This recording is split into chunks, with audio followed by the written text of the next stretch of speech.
people related to marijuana dispensary burglaries or burglaries related to the marijuana industry.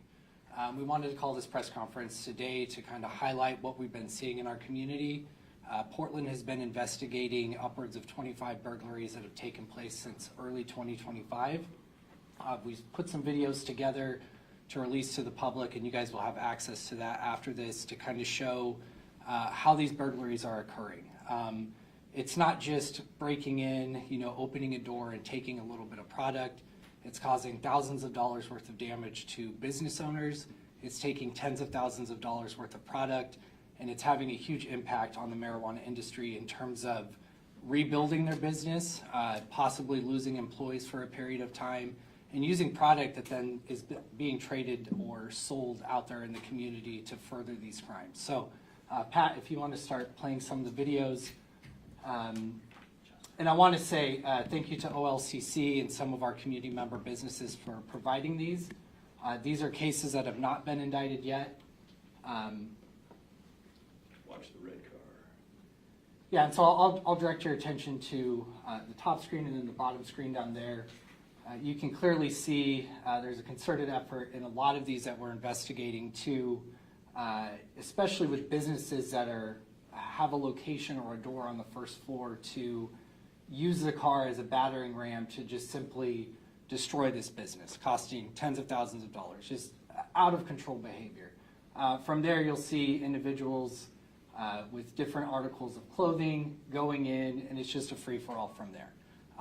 Smash and grab, no regard for the business, whatever, in terms of cases or surveillance or anything, equipment, and just kind of picking whatever they can randomly for a couple minutes until they believe the gig is up. So that is our first example. Pat, if you want to move to the second one. I'll direct your attention to the bottom right screen. This is another video that was provided to us, and these were both back in 2024. You'll see a flash down there consistent with the car ramming the door, and then again, a few individuals in this one with some bags, just kind of dumping stuff, running amok all over the building, and taking marijuana product before they leave, checking cash registers, etc. And then our last video, Pat. This one is a little bit more recent. It's from March of this year, which is around the time when one of the accused that we have indicted took part in, or is accused to have taken part in. This is consistent with what we've been seeing, presumably or confirmed in our case, stolen vehicles using to ram through garage doors, multiple vehicles showing up, and then several individuals just running about the facility, making entry, and kind of this mayhem of collecting product and then quickly driving away several minutes after that. And as you'll see in this one, it's not just one part of the business that is impacted, it's the other roll-up door that another individual gets into and then drives into that one as well. And so in kind of looking at the bigger picture for these cases, and I know this is important to DA Schmidt, we really are, I apologize, to DA Vasquez, we really want to get to a better collaboration. And what we've done in bringing this together is we need community help, and that's why we're putting some of this out there.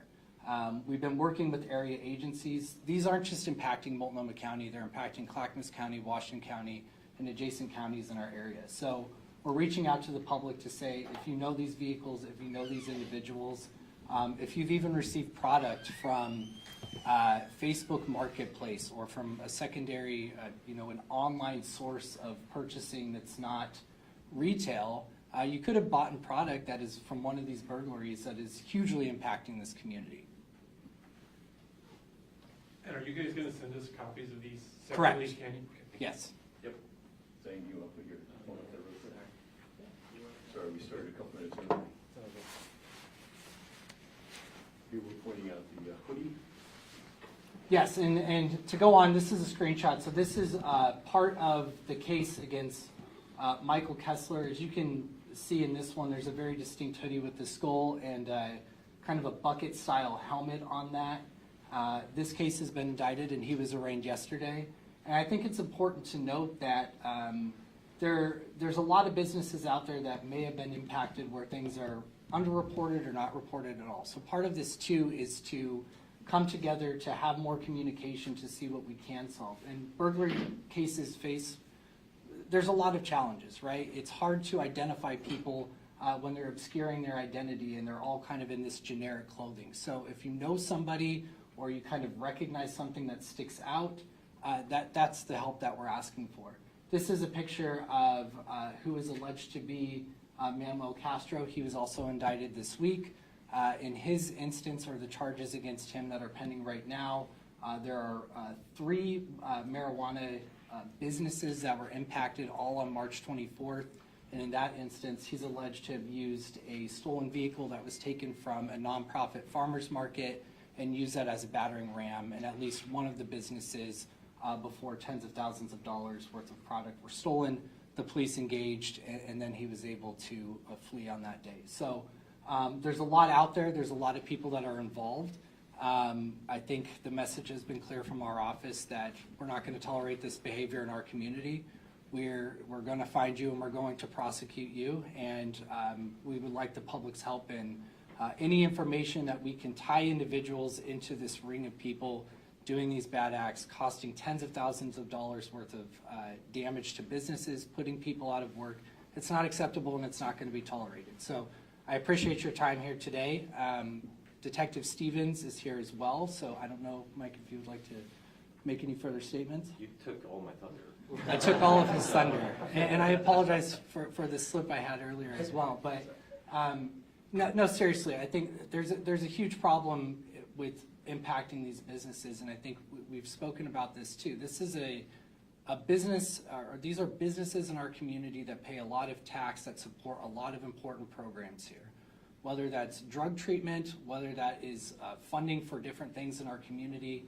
This is a huge collection of businesses that are important to our community, and we are going to take it seriously. So with that, I'm happy to take any questions. Well, let's turn it over to Nathan first for a comment, sure. And then Jesse's going to speak as well, and then we'll do Q&A.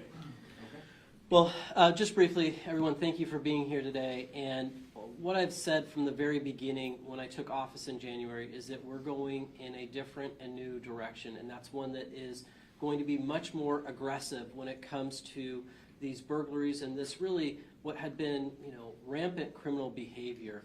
And what we've seen in those videos and what we've seen in these cases are examples of how there are certain criminals out there that think that they can get away with these types of crimes with reckless abandon. And we're here to say we are going to come at you aggressively hard, and we are going to make sure that we're doing everything we can to partner with law enforcement, to partner with our industry partners, to make sure that we are taking on these individuals and holding every one of them that we can accountable.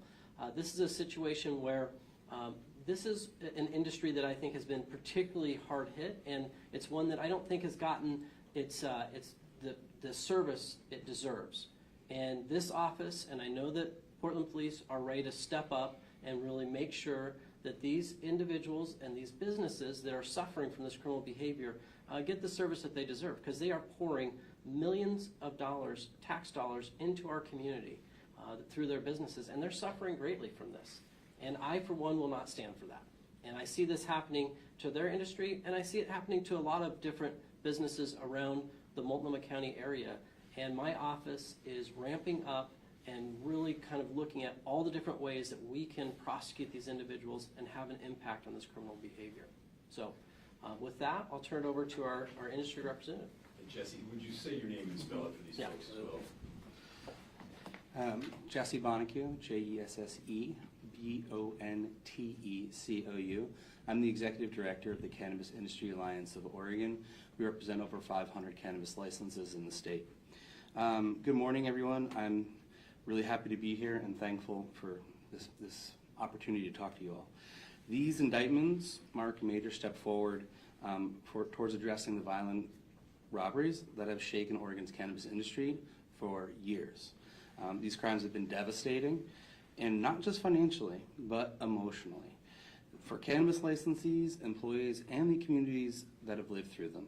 On behalf of our members and the broader cannabis industry, I want to express our sincere gratitude to District Attorney Nathan Vasquez and the Multnomah County DA's office in general for standing up for cannabis businesses and treating these cases with the seriousness they deserve. These crimes have extended far beyond Portland, as they mentioned, so we also want to thank the OLCC and every law enforcement agency across the state that had a hand in contributing to these arrests. What we're seeing today is a result of tireless, coordinated work across jurisdictions to respond to a persistent and organized threat. And I want to acknowledge the actual cannabis licensees themselves. This community has been incredibly resilient. In the face of fear and frustration, they didn't retreat. They shared information, video, photos amongst themselves, and often went further, gathering information and video and evidence to try and help law enforcement. They supported one another when resources were scarce and urgency was lacking. They stepped up because they often felt like no one else would. And that's why today matters so much. For years, cannabis businesses in Portland haven't felt protected. They haven't felt prioritized, and the consequences have been real. Businesses have been destroyed, and in some cases bankrupt and forced to close. Employees held at gunpoint, assaulted, and often left unemployed for months while businesses rebuilt. After the reports are filed and the glass is cleaned up, there's also that lasting trauma that doesn't go away. It's easy to count the value of whatever was stolen, but it's really much harder to account for this emotional damage. It is terrifying to have a gun shoved in your face, to suffer through this. It is traumatizing to the employees and business owners that suffer through this. I've spoken to licensees who haven't had a full night's sleep in months, constantly checking their video, every hour worrying about being targeted again, being worried about followed, and every robbery also drives away really good employees. Not because they don't want to be in the industry, because they don't feel safe being in the industry. And that's really tragic. And it's a cost that our community has borne for too long. All of which is to say, these indictments, along with the recent conviction of 2 serial armed robbers from 2023, feel like a real turning point. Together, they send a message that cannabis businesses are not being left behind. But we do know that the work isn't finished. There are still serious robberies and burglaries that remain. They ask for help, and so I please ask on behalf of our industry and our employees, if you know anything, please do reach out. And we hope that this level of diligent attention continues because every case matters and every business deserves. So let me just end on reiterating my deep appreciation and gratefulness to DA Nathan Vasquez for showing our industry that our safety matters, our stories matter, and that we're worthy of the same protection as every other business in this community. So with that, I do want to just say thank you guys, and anything we can do to help, don't hesitate to ask. Anybody have questions? First of all, I mean, we were all here when these dispensaries popped up in the neighborhood and people didn't want crime and they thought it was going to bring crime. What do you want to say to address that? Like, are they now, have you heard from members of the community? Like, is this making the neighborhoods even worse like they suspected? What would you want to say? Well, I think it's not the way that people originally were concerned. The crime is that they are legitimate businesses that are being robbed and broken into, just like any other legitimate business. And this is having far-reaching effects, this is not at all a byproduct of the cannabis dispensaries. This is a byproduct of criminal behavior that's out of control throughout the business community. This is something that, we recently did a huge burglary ring case that involved hundreds of other small businesses, few or none of which were in the cannabis industry. So overall, this is a community problem, and we're seeking to address a community problem that is particularly hurting this section of our business community. You mentioned earlier, I don't know if this is of the tongue or just an example, you mentioned Facebook Marketplace a bit ago. Are you tracking these products that are getting stolen, and are they making their way onto Facebook Marketplace? Are they making their way into the hands of minorities? Where are these, do you know where they're going? This might be a good one for the detective. Yeah, let our law enforcement. Can you stand and spell your name? Sure. Yeah, Acting Detective Michael, M-I-C-H-A-E-L, Stevens, S-T-E-V-E-N-S. Actually, one of our big breaks in this case came from Deschutes County, in which Some of that stolen product was indeed posted on social media, and we were able to track that back to a particular burglary that was done in Bend. Where is this going? That's a great question. It very well could be be local sales from those who are stealing the product. It could be going across state lines. And that's what our continuing investigation will hopefully answer. Given I every, have a follow-up question on that. Sure. You mentioned previous retail crime busts. With previous retail crime, trying to crack down on those, you've had assistance from like federal agencies like the FBI. Are they able to help you on this particular investigation because it is dealing with cannabis industry? Well, I'll say that in our previous ones, those were driven by our local law enforcement. And while there have been opportunities where our federal counterparts have assisted in some degree, those investigations, just like this one, are driven by both our local law enforcement, with in this case being Portland Police, and then that partnership with those businesses. So here it's with the cannabis industry, and the other ones it was, we had a whole just range of businesses. The one that comes to mind is Artichoke Music, which was a small community business that really sold wonderful music equipment and put on tons of community shows. And it was that partnership with those type of businesses that really brought about those prosecutions. This is not a situation where we are in any way overly reliant or really that much reliant at all on the federal government. budgets, every time we come to talk to you guys, are in the forefront. Do you have the budget, do you have the staff to fight this kind of stuff, or are you just shoveling water out of a sinking ship? Well, of course, the budgets are difficult, and yes, my office did take a cut in this last budget cycle. However, for me, this has been a priority, is how do I support our community? How do I be as efficient as I can with our resources? And the way that I've decided to do that is through strategic prosecution. It is the most efficient way to really get after these criminals, and this is exactly the type of case that comes as a result of that strategic Is prosecution. this the Retail Theft Task Force? Nope, this is different. So Retail Theft Task Force is looking at individuals going after, like, kind of some of our variety of retailers that they'll come in typically during business hours, steal large quantities of product, and then run out. These are, late at night, smash and grabs where they're ramming cars through business. So different, and we're using strategic prosecution. I am developing out a particular new kind of aspect of that, where we're focusing on burglaries that occur in our business community. Is it different just because it's happening at night, or is it a different kind of rig? Like, I'm trying to understand why it's not being used as that Sure. task force. I mean, there are certain crossovers, but it's a different, it's a whole different kind of method of operation. And so, when we're looking at these type of burglaries that are after hours, they're not engaged in stealing so much the everyday retail products like clothing, purses, perfumes, things like that. So it's a slightly different approach. They're different. They are different groups, although there is some crossover. So certainly we house those two task force in the same unit of strategic prosecution because of that crossover. So we certainly work in tandem with them. Given the product of what it is, are they not required to put it in a safe at night? Is it not, I don't know, so I'm asking you. I mean, would it not be something that businesses should take ownership and lock up, or is that? Well, I'll say, and I don't want to speak for the industry, and I'll certainly let our industry representatives speak about it. What I do know is that they go to great lengths to secure their facilities, immense lengths. And I've seen this where, particularly once they've been broken into, they double, triple down their efforts to secure their facilities. And but that's why you're seeing these vehicles are ramming through and breaking in. And so this is certainly not one where it's a lack of effort by the industry. Jesse, did you want Yeah, to chime in? Yeah, I had a question for Jesse. I would say everything that DA Vasquez just said is correct. We are subject through OLCC licensing requirements to have very strict security features in place for us to function at all.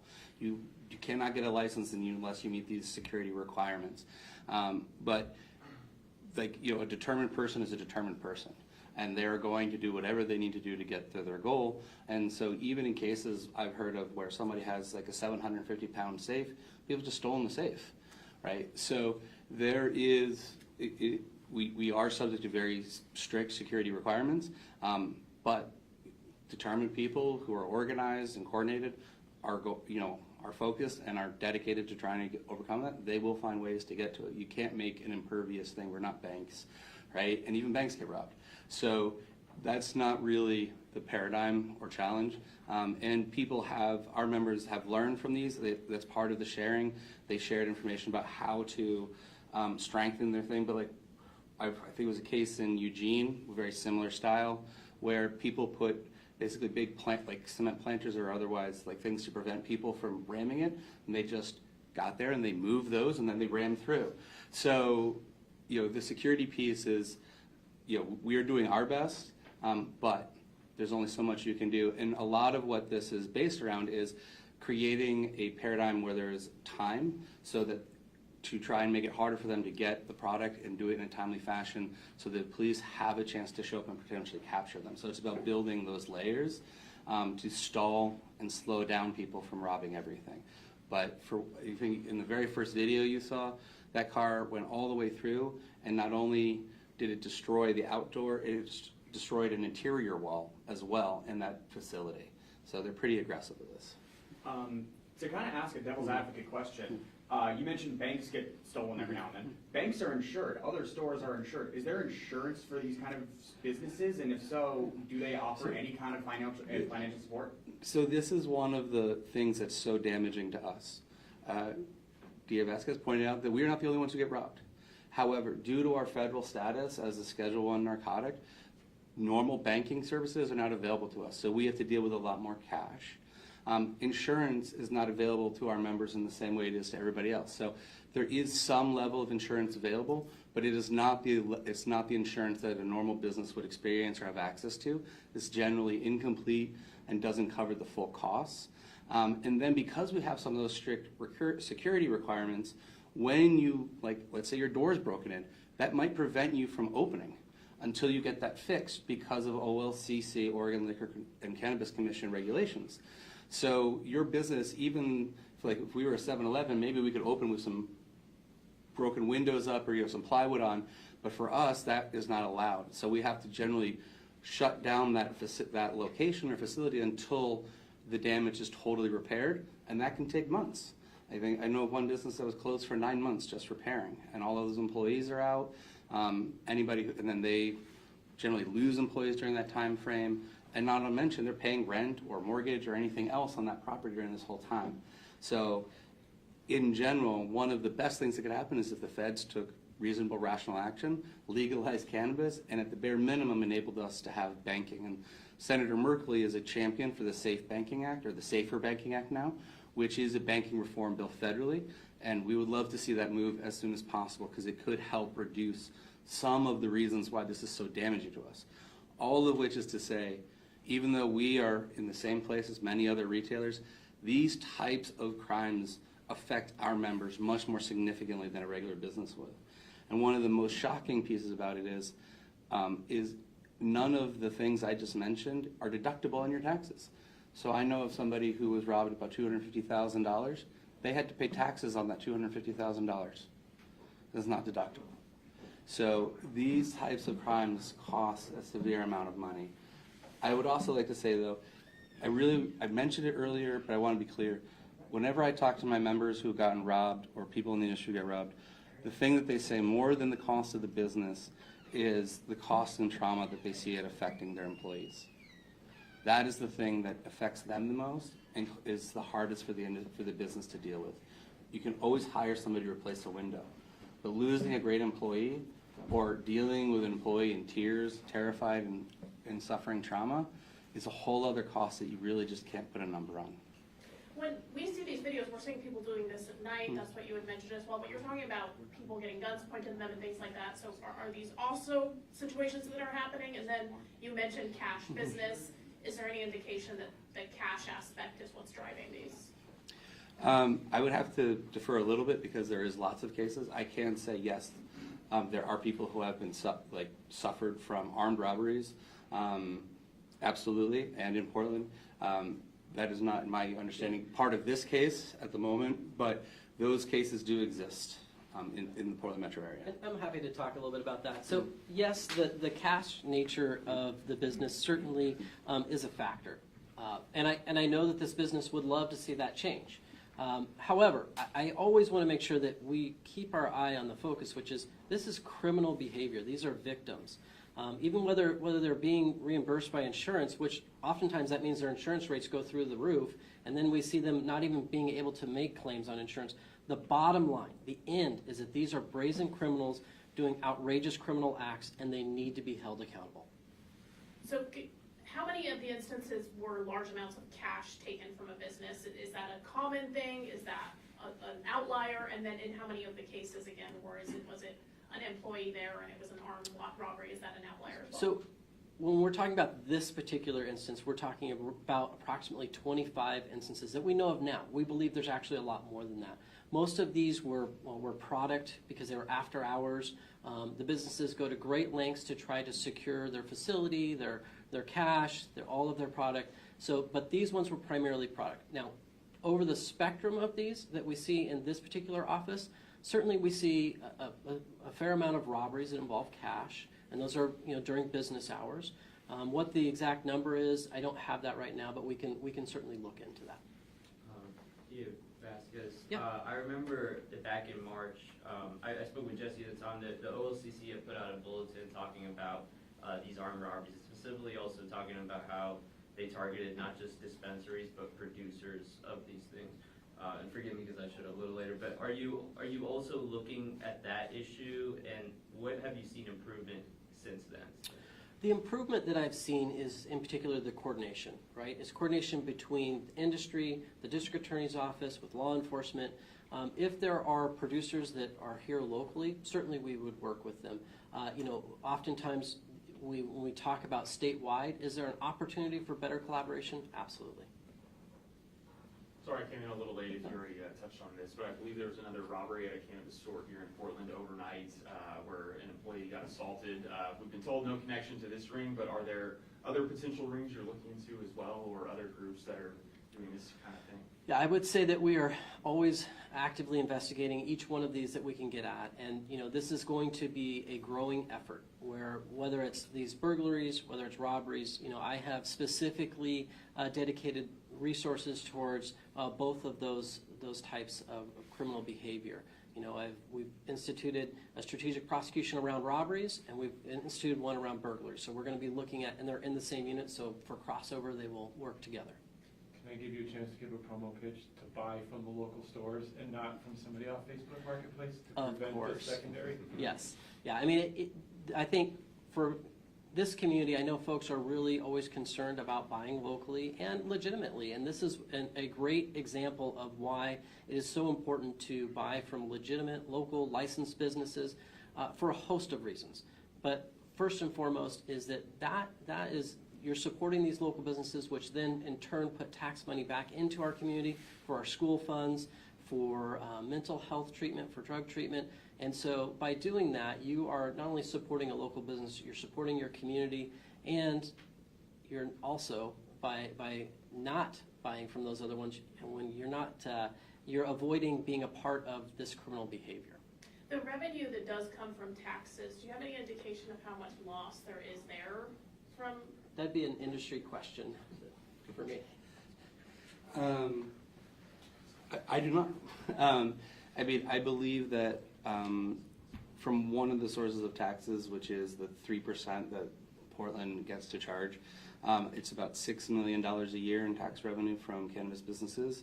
I could be off by $1 million or so, but that's about what our members drive. And there's over 250 businesses, cannabis businesses in Portland, and those folks represent several thousand employees. And generally speaking, so it is a vibrant industry. It is a large sector of the economy, and please do visit our members and visit the industry to support them. Because the other thing about this, I mentioned that we are Schedule 1, we don't have access to traditional banking. That means that most of these businesses are built on people's personal savings. It is people's 401ks that they cashed out. It is family, friends. It is your personal connections with a little bit of money. Most of these businesses are Oregon-based, Oregon-owned, and really built from scratch by people fighting every day to make this work, because that was the only way they had to do it. So if you care about your community, please do keep shopping at legal cannabis businesses. With the 25 in this case, Mhm. how much total product loss is there in a dollar amount, do we know? Because then you can estimate the tax, right?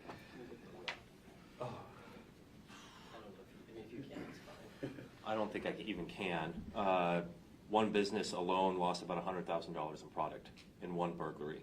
I've seen other losses up to $20,000, $50,000 in one burglary. So combine that with 25, I mean, you're getting up there.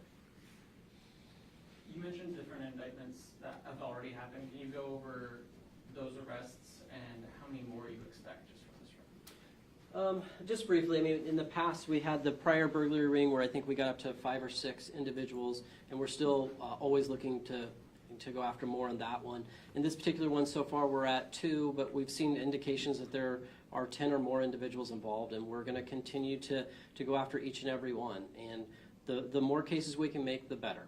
So, I mean, this is one where we are not satisfied by just making a 1 or 2 here and there arrests. We're looking to get as many people as we possibly can. How much connection are you seeing between these various theft acts? Like, as you're arresting one person and prosecuting, are you getting more information? Is this leading to more, or are these separate groups for the most part?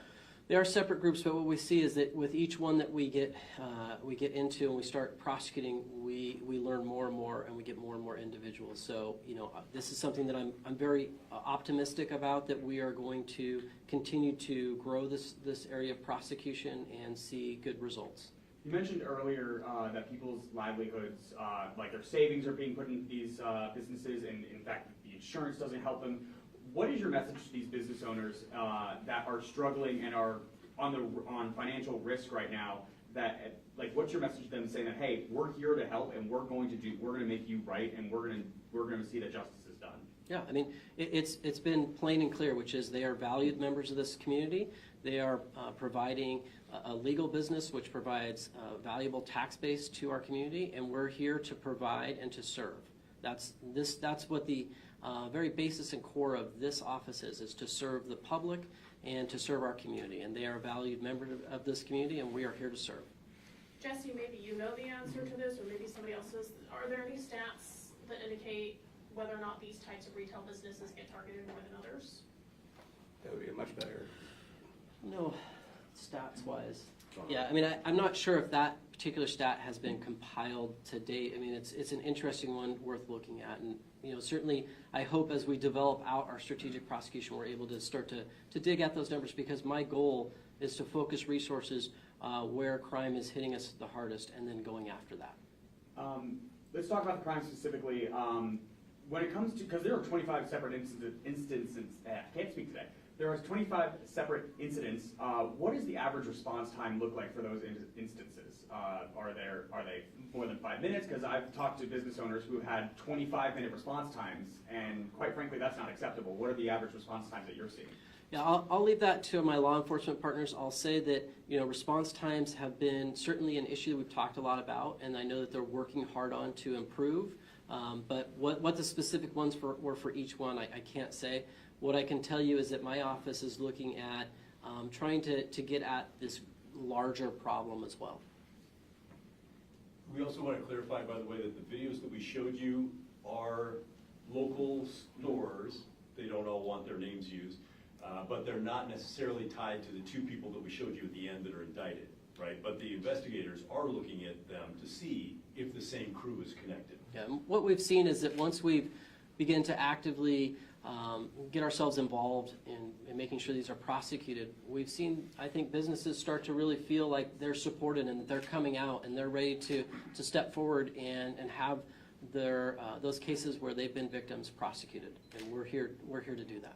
With the retail theft task force and statewide, some of the stuff that's been done has looked at changing Oregon laws a little bit to allow for prosecution statewide when there are rings that are going statewide. Is there any indication that this could fall under some of those? Certainly. I mean, we're going to use every opportunity we can in the law to prosecute individuals. If they are doing it in an organized fashion and there's a gap in the law, we'll even go to the state legislature and see if we can find an improvement there. So it is one where we're always going to look for those opportunities. But is there any indication that it is a statewide type ring that's going on here? I think we are certainly getting those indications. You know, like this one alone shows that we had some indications that there were events in Deschutes County and here. There's certainly, I know Jackson County has had their struggles as well, and so we're trying to work kind of cross jurisdictional to get at this as much as we can. And as you're prosecuting, are you using those extra penalties when it's statewide retail theft? If we can, yes, we will. Anybody else? All right. Gone. Thanks, you guys. Just to Can confirm, we get your name and spelling? I don't think we got it, Yeah. if you don't mind. Yep. DDA Cody Linderholm, it's CODYLANDERHOLM. And your title? I'm our auto theft task force prosecutor. and Deputy District Attorney. and just to confirm, you will be sending us those raw videos that you showed us earlier Yep. through our emails and such like that? Plus a couple of bonus pictures. There you go. What time do you expect those emails to come out? You should have them by 11. Thank you.